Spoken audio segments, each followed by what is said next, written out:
నమస్తే, welcome to big Telugu TV. ప్రస్తుతం మనతో పాటు ఉన్నారు సినీ క్రిటిక్ విజ్ఞాన్ గారు. నమస్తే విజ్ఞాన్ గారు. నమస్తే. టాలీవుడ్ లో ఏం జరుగుతుందో తెలియని పరిస్థితి. ఓ పక్క సంక్రాంతి వస్తుంది, తెలుగు సినిమాల జోరు ఒక రకంగా చెప్పాలంటే చాలా సంవత్సరాల తర్వాత కాస్త బూస్టప్ ఇస్తున్నాయి. మరో పక్క ఈ ప్రొడ్యూసర్స్ మాట్లాడుతున్న మాటలు ఎటు అర్థం చేసుకోవాలో తెలియని పరిస్థితి. నాగవంశి గారి మాటలు కూడా అలానే ఉన్నాయి, అండ్ దిల్ రాజు గారి మాటలు కూడా అలానే ఉన్నాయి. ఏం చెప్తారు? ఫస్ట్ నాగవంశి గురించి స్టార్ట్ చేసి మనం దిల్ రాజు దగ్గరికి వెళ్దాం. నాగవంశి గారు ఏమన్నారు అంటే, మొన్నే బోని కపూర్తో అలా మాట్లాడడం తప్పు అని అన్నావా? 4 రోజులు కూడా అవ్వలే ఇంకా. ఇప్పుడు ఏమైంది, సంక్రాంతికి మీ సినిమా కూడా వస్తుంది కదా నిర్మాతగా, మరి టికెట్ రేట్లు పెంచలేదు, మీకేమనిపిస్తుంది చెప్పండి అని చెప్పేసి మైక్ వచ్చింది. ఆ తొక్కలే, మేము వెళ్ళి అడగము, పెంచాలి లేకపోతే లేదు, మా సినిమా మీద మాకు కాన్ఫిడెంట్ ఉంది అని అన్నాం. బాగుంది, okay, I accept that. Me cinema మీద మీకు కాన్ఫిడెంట్ ఉంది, బట్ ప్రజెంట్ జరిగే పరిణామాలు బాగాలేవు. గవర్నమెంట్కి ఇండస్ట్రీకి కొంచెం గ్యాప్ వచ్చినట్టుగా, అంటే ఒక రకంగా అనిపిస్తుంది, ఒక రకంగా ఉంది. ఈ టైంలో దిల్ రాజు గారు పాపం ఇవాళ డేట్ ఎంతో చెప్పు, 8th. ఇప్పుడు మనం ఇంచుమించు సాయంత్రం ఉన్నాం, అవునా? అంటే 9 వచ్చేసింది ఇంకాసేపు అయితే. ఇంకా థియేటర్స్ రాలా గేమ్ చేంజర్వి. ఎల్లుండేగా రిలీజ్. అవును, మరి ఎందుకు రాలేదు ఇంకా? లాస్ట్ మినిట్ పాపం ట్రై చేస్తున్నాడు, కొంచెం ఏమైనా పెంచుతారా, లేకపోతే ఒక ఆట ఏమన్నా ఎక్కువ ఇస్తారేమో, ఏమన్నా మ్యాజిక్ జరగొచ్చేమో. నిన్న కాక మొన్నే మంచి పోస్ట్ ఇచ్చారు నాకు. బట్టి గారిని అడుగుదామా, పొంగిలేటి గారిని అడుగుదామా, పోనీ కోమటిరెడ్డి గారితో చెప్పిద్దామా, పోనీ ఉత్తమ్ కుమార్ గారితో చెప్పిద్దాం, అంతేందుకు నేనే వెళ్ళి అడగనా, పోనీ రేవంత్ రెడ్డి గారిని ఏదన్నా ఎక్కడైనా కనిపిస్తే సార్ ఏదో కొంచెం ప్లీజ్ దయచేసి. ఇవన్నీ ఈయన మైండ్లో ఉంటే ఇంకో నిర్మాత ఇచ్చాడు లేకపోతే లేదు తొక్కలే అంటే ఎలా ఉంటుంది? అవసరమా చెప్పు? సార్ మీ సినిమా కూడా ఉంది కదా, మీకు కొంచెం థియేటర్ల రేట్లు చెప్పండి అని అడిగితే ఏం చెప్పాలి నువ్వు? హ్యాపీగా మేము చూస్తున్నామండి, లేకపోతే మాకు పెద్ద దిల్ రాజు గారండి ప్రొడ్యూసర్స్ కౌన్సిల్కి ఆయనే చైర్మన్, ఆయన మాట్లాడుకుంటారు. పెద్దలు ఏం చేస్తే మేము దానికి కట్టుబడి ఉంటాం. ఇట్లాంటివి ఏమైనా ఉండాలి సంథింగ్. అంతేగాని ఓవర్ కాన్ఫిడెంట్గా తొడగొట్టినట్టు కొట్టి అక్కడికి వచ్చేసి ఇచ్చాడు లేకపోతే లేదు, మాకు అవసరం లేదు, మాకు మా సినిమా మీద కాన్ఫిడెంట్ ఉంది అనే లెవెల్లో నువ్వు మాట్లాడితే చాలా చండాలంగా ఉంది. ఈ నోరుకు అదుపు అనేది ఉండట్లా. ఫ్యూచర్లో చాలా ఇబ్బందులు పడతాడు, ఒకసారి తెలుస్తుంది. అఫ్కోర్స్ ఏ నిర్మాతకైనా హిట్లు ఫ్లాప్లు కామనే, బట్ అంటే ఈయనకేదో పెద్ద ఫ్లాప్ రావాలని నేనేం కోరుకోవట్లా. బట్ నోరు ఎప్పుడు అదుపులో ఉండాలి. అంటే నీ వల్ల ఇండస్ట్రీకి నష్టం జరగకూడదు. ఇప్పుడు రేవంత్ రెడ్డి గారి దగ్గర సమాచారం ఏం వెళ్ళొద్దంటే, ఏమయ్యా సంక్రాంతి సినిమాలు ఆ సంక్రాంతి నిర్మాతలు ఏమన్నారంటే తొక్కలే అన్నారు సార్ అంటాడు. ఎట్లుంటుందో చెప్పు? అంతే కదా, ఫలానా ఆయన అన్నాడు అని ఎందుకు చెప్తారు? సినిమా వాళ్ళు ఏమన్నారు పెంచుదామంటే ఆ సినిమా వాళ్ళు అన్నారు, సినిమా వాళ్ళు అంటారే కానీ ఫలానా నాగవంశి సితారా ప్రొడ్యూసరు డాకుమారాజు ఇంత చెప్పరు. అవును, టికెట్ రేట్ల గురించి సినిమా వాళ్ళు ఏమంటున్నారు? ఏం లేదు సార్ తొక్కలే అన్నారు.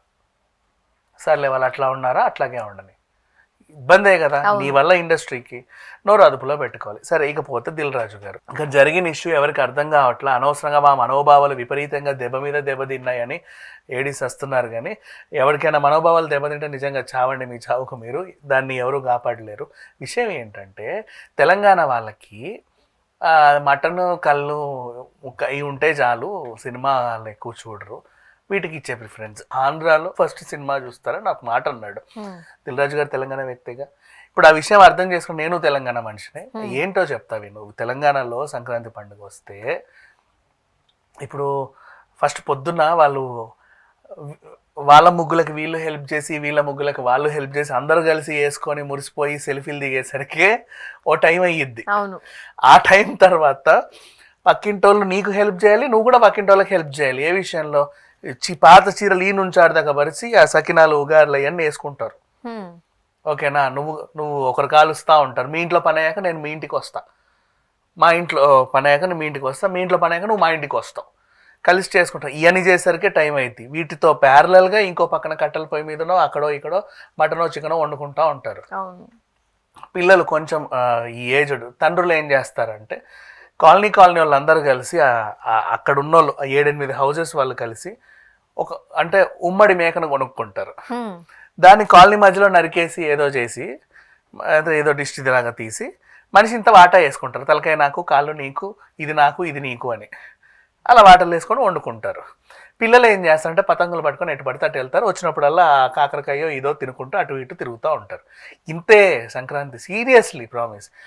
అయిన తర్వాత కొంచెం ఇవి స్నాక్స్ అయ్యే టైంలో ఆ పక్కన కూర్చొని చెట్టు కింద ఆ సగం ఉడకని మటన్ని అప్పుడప్పుడు తెచ్చిస్తూ ఉంటే ఇంత తాగుతారు ఆ పక్కన కూర్చొని. ఇవన్నీ అయ్యేసరికే 4:30, 3 అయ్యే టైంకి అలా ఉరుగుతారమ్మా కాసేపు. సినిమా అప్పుడే చూడరు, సినిమా చూద్దామంటే చూద్దాంలే అంటారు. ఆంధ్రాలో అలా కాదు, సినిమా ఖచ్చితంగా ఫస్ట్ అందరు కలిసి ఎల్లో సినిమా చూసి వస్తారు. అప్పుడే పండగ అయినట్టు. నేను ఆంధ్ర కదా. అందరు సినిమా చూసి వచ్చిన తర్వాత అంటే మీరు చెప్పే ప్రకారం తెల్లవారుజామున లేస్తారు, పూజలు ఏవో ఉంటాయి, దేవుడికి సంబంధించిన వంటలు చేస్తారు, ప్రసాదాలు పెట్టేలాగా అవన్నీ చూస్తూ ఉంటారు, అవి చేసుకుంటారు. 3, 4 అయ్యేసరికి కోడి పందాలు ఇవన్నీ అంతా అయిపోయిన తర్వాత మొత్తం ఫ్యామిలీ అంతా కలిపి వెళ్ళి సినిమాకి వెళ్ళి ఆ పాప్కార్న్ తిని సమోసాలు తిని ఇంటికి వస్తేనే పండగ కంప్లీట్ అయినట్టు. అప్పుడే పండగ అయినట్టు. ఇప్పుడు పూర్వకాలంలో అయితే ఎడ్ల బండ్లు వేసుకుని ఒక ఊరు నుంచి ఇంకో ఊరికి థియేటర్ల కోసం వెళ్ళేవారట. సినిమా చూసి రావాలి, పండగ అంటే సినిమా, అందరం కలుస్తాం కాబట్టి ఓ మెమరీ వాళ్ళకి, అంతే. ఇట్లా ఉంటది. ఈ డిఫరెన్స్ ని అందంగా చెప్పాడు. అంటే తెలంగాణ ఉంటే తాగుబోతులా అని చెప్పేసి మా మనోభావాలు దెబ్బతిన్నాయి అన్నారు. దెబ్బతింటే చావు, ఎవడు నిన్ను బాగు చేయలేడు. ఇక అసలు విషయానికి వస్తే దసరా సినిమాలో కూడా మీకు చెప్పారు చూసావా మందు గురించి. సింగరేణి ఎంప్లాయీస్ కి మందు అంటే ఒక ఎమోషన్. వాళ్ళు ఇంత తాగి లోపలికి వెళ్ళి పని చేసుకొని వస్తారు.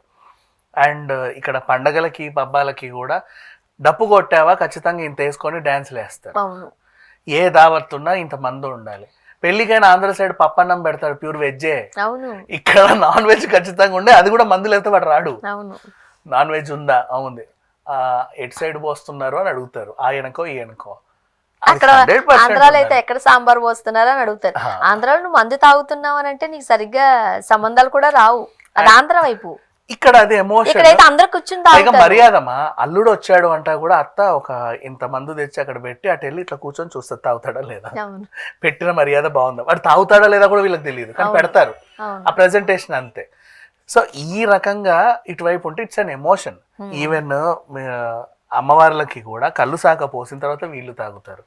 చివరికి గణేష్ కూడా చేయకూడదు అసలు తప్పే, బట్ వీళ్ళు డ్రమ్స్ కి ఎగరాలి కాబట్టి గణేష్ నిమజ్జనాలు ఆ రోజు వైన్స్ బంద్ ఉన్నా ఇంత తాగేసి వెళ్తారు మా వీళ్ళు. అంటే వాళ్ళ లోపల ఏం కల్మషం ఉండదు, బట్ అలా వెళ్తారు. సో ఇది ఆయన ఎక్స్ప్లెయిన్ చేసిన విధానం వేరు, వీళ్ళకి అర్థమైన తీరు వేరు. నువ్వు ఎలాగైతే అర్థం చేసుకున్నావో దాన్నే ఎక్స్ప్లెయిన్ చేసి మా మనోభావాలు దెబ్బతిన్నాయి అంటే ఎవడు ఏమీ చేయలేడు. సేమ్ మా బావ మనోభావాలు దెబ్బతిన్నాయి అన్నట్టుగా. సో వాట్ ఎవర్ ఇది దిల్ రాజు గారు చేసిన కామెంట్స్ని అయితే పాజిటివ్గానే చూడండి, నెగిటివ్గా ఏం చూడాల్సిన అవసరం లేదు. అండ్ నెక్స్ట్ ఆయన తెలంగాణ వ్యక్తిగా ఇక్కడ ఉన్న సంస్కృతిని నీట్గా చెప్పాడు.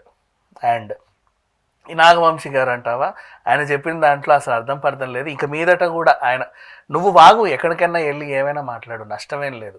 నీ వల్ల వేరే వాళ్ళకి నష్టం లేకుండా చూడు, అది నేను చెప్పాను. ఇప్పుడు ముఖ్యంగా ఇలా ఓవర్ కాన్ఫిడెన్స్ తో మాట్లాడడం వల్ల వీళ్ళు కూడా లైట్ తీసుకున్నారు అనుకో. మంచిగా సినిమా నిజం చెప్పాలంటే సినిమా మంచిగా ఆడింది అనుకోండి, ఇబ్బంది లేని పరిస్థితి. ఒకవేళ అటు ఇటు టాక్ వస్తే ఇప్పుడు గవర్నమెంట్ కూడా టికెట్ రేట్లు పెంచితే గవర్నమెంట్ కూడా లాభమే. అవును, నువ్వు ఎంత పెంచుకుంటే అంత 18% ఇవ్వాలా ఎంటర్టైన్మెంట్ ట్యాక్స్. నీకు 100 కోట్లు లాభం వస్తే నాకు 18 కోట్లు ఇస్తావు. మరి అవును, గవర్నమెంట్ కూడా లాభమే. నీ సినిమాకి 100 కోట్లు వస్తాయి. వాళ్ళు నిన్ను ఏదో చేసి తొక్కాలి, అసలు మొత్తం నువ్వే తీసుకుంటావు అన్నట్టు వాళ్ళు ఉండరు. సో ఏదైనా నిర్ణయం తీసుకున్నా అంటే దానికి కట్టుబడి ఉండి ఏదో రోజు మారుద్దిలే అని ఎదురు చూడాలి. ఇప్పుడంటే బాలయ్య నిర్మాతగా ఈయన ఇలా మాట్లాడాడు, కానీ అఖండ రిలీజ్ అయినప్పుడు నీకు తెలుసా అప్పుడు టికెట్ రేట్లు తక్కువ ఉండే ఆంధ్రాలో. అయినా సరే అది హిట్ అయింది. అప్పుడు ₹2, ₹5 టికెట్లు ఉండే. అక్కడ థియేటర్లు కూడా మూసుకున్నారు, మెయింటెనెన్స్ కూడా రావట్లేదని. ఆ టైంలో సినిమా హిట్ అఖండ పెద్ద హిట్ అయింది. అది ఎట్లయిందో తెలియదు. అంటే వాళ్ళు అదేం పట్టించుకోవాలా, మన సినిమా తీసాం, రిలీజ్ అనుకున్నాం, చేసాం, దేవుడు చూసుకుంటాడు. సినిమా బాగుంది అనుకో, కావాలంటే ఇంకొక 4 రోజులు ఎక్కువ చూస్తారు. ఇది 2 రోజులు చూసేది ఏదో అక్కడ 5-6 రోజులు చూస్తారు. ఈ మనీ అక్కడ కవర్ అయిపోతుంది. లాంగ్ రన్ లో వస్తాయి, షార్ట్ టైమ్ లో రాకపోయినా హ్యాపీయే కదా. అది చూద్దాం. Thank you so much.